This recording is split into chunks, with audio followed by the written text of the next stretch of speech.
Villages is one of the most played games in my household. In fact, it's probably my most played game over the last 2 years, which means I was very excited to hear about Sinister Fishes and Hark and Hold Guard's follow-up game, Streets.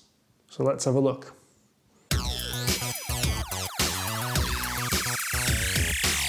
Now, before we go into the review in full, I just want to point out that Polyhedron Collider does not do Kickstarter previews. What that means is we haven't been paid to produce this content. All we've been given is this juicy prototype from Sinister Fish, which could be different to what you back on Kickstarter. So what we're reviewing at the moment is a prototype, so the rules could change, the components could change, and it could be slightly different. However, I would say this game looks pretty well developed, and I think that what you're going to get as a Kickstarter backer will be very, very close to what you see here. In Streets, you'll play the role of a property mogul. You'll be developing buildings, attracting residents, and selling them for lots of juicy, juicy cash. To do that, the game is relatively straightforward. You're going to have 3 of these building cards in your hand, and each round you're going to pick one to place on the board, either extending an existing street or branching off and creating a new one. Place one of your property tokens on, such as one of these, to claim it as yours, and then place a resident on, which is one of these little meeples here, which represents either shoppers, hipsters, parents, or tourists. These little ownership tokens, though, are quite limited, and there may come a point in the game where you don't actually have any in your hand, which means at the start of the turn you have to abandon one of your buildings in order to put a new building on the board, and you don't have any choice in that, you have to do it. Now what this means is that building you've abandoned can no longer score any points, so it can be a tricky decision as to which buildings to abandon and which ones to keep. Whenever a street is cut off at either end, it's completed and then it scores. You then go down the line, looking at all the buildings and seeing how they score points. Each building has its own unique point scoring system. For instance, this card gives you $2 for every parent symbol on your street. This card $2 for every shopper meeple on a completed street, and this card $2 for every building that surrounds it. At this point, all the people on your board, if they can, will move. So if there is, for instance, this shopper, there's another shopper building over here, so they then move on to that property. And whoever closes off the street has control over where those people move.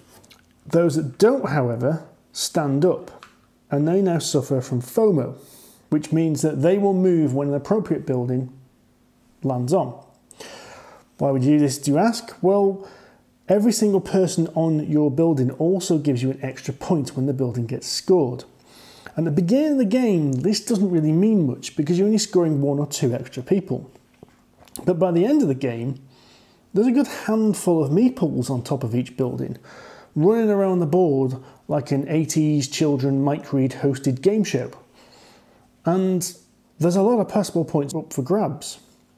What this means is the rules of the game or the strategy slightly change, because in the early game you really are concentrating on what the buildings can do, but by the end of the game you'll get a lot more points for just getting the meeples in the right places.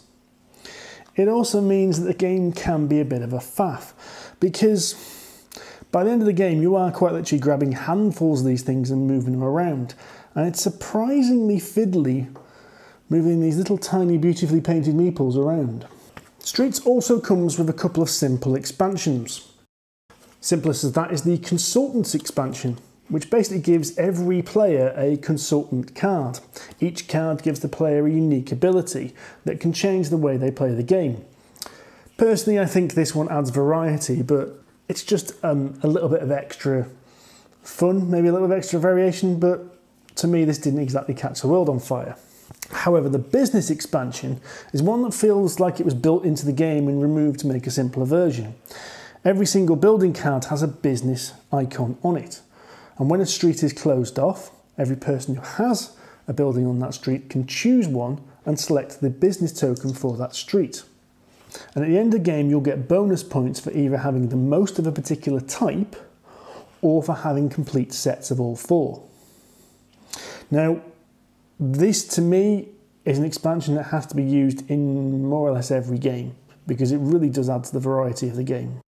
Now, Streets is a very straightforward tile laying and set collection game. It's really easy to learn, really easy to teach, and takes about 30 to 60 minutes to play, depending on the number of players.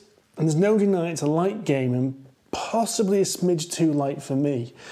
Saying that, there are the expansions which add extra depth, and to me, the business expansion needs to be played more or less every single time. It also should be said that I think, in my opinion, the game works much better at the higher player counts. In a two-player game, you can choose what you place where, more or less. You're going to be able to put 2 or 3 buildings of your design on a street, meaning that you can plan your combos ahead. In 3, 4, even 5 players, there's a good chance that every single street is only going to have one of your buildings on and not the collection you want. It means you've got to be more reactive, and you've got to jump on potential combos made by the other players. In higher player games, there is a risk of what I call the Carcassonne syndrome, which is when you make your kind of street at the very corners of the board and people don't jump on them. It's going to happen on a tile laying game where people don't have to interact. Now, however, if you are playing with the business's expansion, these extra tokens mean that you're drawn to place your buildings everywhere you can in the hope of scoring these little business tokens. Streets is an okay game. No, that's a bit unfair. It's a good game. I mean, it's really well put together. It's really slick. I think the production values are slicker than an otter on a water slide. I mean, it's absolutely beautiful, colourful. The artwork is lovely, and the graphic design throughout is really clear and easy to understand.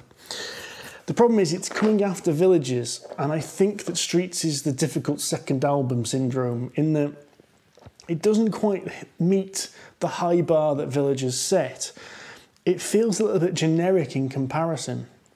I mean, one of the things where that stands out is, for instance, Villages had a way of discarding cards from your hand. And these discards would then go back into piles, which means they had to be recycled. So simply discarding a card wasn't, it goes into a discard pile and it's gone. There was a risk there, there was a strategy. So discarding the wrong card could actually give your opponents points. Streets, however, you're going to play every single card you get given. It means that you don't feel as if you have a huge amount of control, and sometimes it can feel like that big deck of cards, that big deck of buildings is against you, which is a bit unfortunate. However, I'm possibly being too harsh here. Streets is a very nice game. It just doesn't reach that bar that I believe Villages set. But it's still a really nice set collection tile laying game that's got a wide appeal to it. And if you're interested, it should be on Kickstarter now if I've posted this video at the right time. And there should be a link below. But for now, I've been Steve Tudor from Polyhedron Collider. Happy gaming.